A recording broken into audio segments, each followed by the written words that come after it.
जो गम्स और bone related है पीरियडोंटिक्स के पास, जब पीरियडोंटिस्ट के पास जाते हैं, लेकिन हम तो अपने डेंटिस्ट के पास ही जा रहे होते हैं, गम ब्लीड कर रहा है या गम में कोई इशू है या स्वॉलन है, हमें तो ये भी नहीं पता कि ये डेंटिस्ट है या डेंटिस्ट से आगे भी इससे कुछ है। तो कहाँ पर वी आर लैकिंग, हमें क्या मालूम करना चाहिए? ये है कि जब दांत हिल रहे होते हैं तो निकालने की ज़रूरत नहीं होती हर वक्त।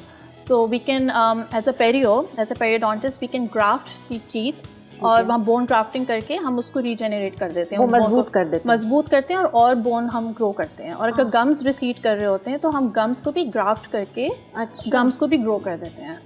सो हम लोग चीज़ें निकालने में नहीं, उसको एक्चुअली भरने में, सिक्योर करने में काम आते हैं। So I think lot of them are doing the training here. So आप लोग बिल्कुल ठीक हाथ में हैं। तो मैं गैप्स आ जाते हैं, उसके लिए हमें कहाँ जाना चाहिए, आप लोगों के पास या डेंटिस्ट के पास? सो गैप की 2-3 वजहें होती हैं। एक तो होता है कि अगर मसूड़ों की हड्डी जो है, द डेंटो-एल्वियोलर बोन, ये जो बोन है, अगर ये गल रही है, एज इन अगर ये बैक्टीरिया वहाँ पे आ गया है, इन्फ्लेमेशन हो रही है, देन भी आपके दांत हिलते हैं।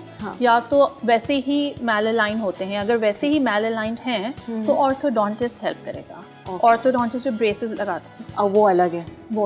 ओके, तो मेरे ख्याल से किसी डेंटिस्ट के पास जाएं तो ये 2-3 लोग होंगे वहाँ पे होंगे। और कुछ डेंटिस्ट, जनरल डेंटिस्ट ने एक्चुअली कोर्सेज किए होते हैं, तो वो लोग भी आपको ब्रेसेस लगा सकते हैं। सो आप जिसके पास भी जाएं, आप पहले रिसर्च कर लें आप किसके पास जा रहे हैं। गम्स का मुझे बताएं कि हम एहतियात कैसे कर सकते हैं, and when is the alarming stage कि बस अब हमें दिखाना पड़ेगा, ये अगर ब्लीड भी कर रहा है और इतने टाइम से कर रहा है, so this is not good. So basically लोगों को लगता है कि जब तक दर्द नहीं हो रहा ना तब तक कोई प्रॉब्लम नहीं चलता रहे। और जब दर्द होता है वो एक्चुअली बहुत ही एंड स्टेज में दर्द होता है, जब आपके हाथों से बात जा चुकी होती है। सो जब ब्रश कर रहे हो और ब्लीडिंग हो रही हो ना, इट मीन्स आपको जिंजवाइटिस शुरू हो गया है। So that's when you need to go to the doctor. वैसे तो साल में 2 दफ़ा आप जाएं, अपनी क्लीनिंग कराएं। अगर 2 दफ़ा क्लीनिंग मीन वो जो टाटर, जी स्केलिंग होती है, स्केलिंग कराएं। अगर आपकी डीप पॉकेट्स हैं, ठीक है, अगर डीप पॉकेट्स नहीं है तो वो ऊपर सुपरफिशियल क्लीनिंग कर देंगे, but you need to go and get a dental checkup done at least twice a year. ठीक है। So if you do that तो ये नौबत ही नहीं आएगी कि, और अगर ये नौबत आ जाएगी तो फिर ट्रीटमेंट ज़्यादा एक्सपेंसिव होता है।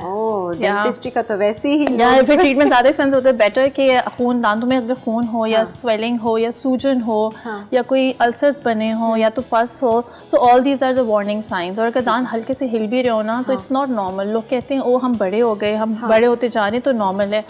ऐसा नॉर्मल नहीं है। If you try to keep your teeth clean then all these symptoms will not happen. But self medication नहीं लें, जो हम कहते हैं no, there's no self medication. If the problem is there, if tartar is there, bacteria is there, no matter how much you do, it will not resolve. अगर ये bleeding होती रहे मुसलसल तो ये दांतों को कमज़ोर भी कर सकती है, बोन को भी कमज़ोर। आपके जब दांत कमज़ोर हो चुके होते हैं, मतलब बोन कमज़ोर हो चुकी होती है, अगर मुसलसल हो रही है, 2 हफ्ते हो गए स्टॉप नहीं हुई, देन इट्स एन अलार्मिंग, आपको जाना पड़ेगा डेंटिस्ट के पास दिखाएं। एंड इज़ इट गुड कि आप जब ब्रश कर रहे होते हैं तो आप अपने फिंगर्स से मसाज भी करें गम्स का? नहीं, एक ब्रशिंग टेक्निक्स होती हैं। सॉफ्ट ब्रिस्टल टूथब्रश आप यूज़ करें और उसको इस तरह ब्रश करें कि थोड़ा सा एंगल आपके गम्स पर हो और थोड़ा सा एंगल आपके दांत पे हो, ताकि वो मसाज करके जो भी बैक्टीरिया फूड है वो निकलता जाए। साथ साथ फ्लॉसिंग इज़ वेरी इंपॉर्टेंट। अगर फ्लॉसिंग नहीं करेंगे, कम से कम 1 दफ़ा दिन में ज़रूरी है। लेकिन फ्लॉसिंग करना no toothpick is really bad. आप टूथपिक डालेंगे तो वो एक्चुअली गैप क्रिएट करता है। Buy a really good floss, it's very important. धागा नहीं, हम तो लोकल वाले धागा ये फाड़ा नहीं धागा जो है ना वो उसके भी थोड़े से रेशे होते हैं जो फंस जाते हैं और फिर वो हाउसिंग करते हैं बैक्टीरिया की।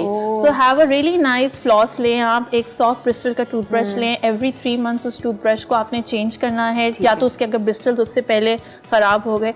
और एक और चीज़ का ख्याल रखना है, आपने ज़ोर ज़ोर से रगड़ना नहीं है टूथब्रश से, because if you do that आप अपने गम्स को रिसीड करेंगे, आप अपने गम्स को प्रेशर देंगे और वो नीचे होता जाएगा। जैसे आप कारपेट पे जोर से आप कुछ करें तो वो घिस जाएगा ना, बिल्कुल। सो डोंट डू जोर से, फिर वो घिस जाता है। सो टूथब्रश अच्छा हो, सॉफ्ट ब्रिस्टल्स का, एंड अच्छी सी फ्लॉस हो आपके पास। अब तो वो टूथपिक्स भी इतने अच्छे आ गए हैं जिसके साथ वो डेंटल फ्लॉस भी लगा हुआ होता है। वही just use that. It's like a hook. बिल्कुल परफेक्ट।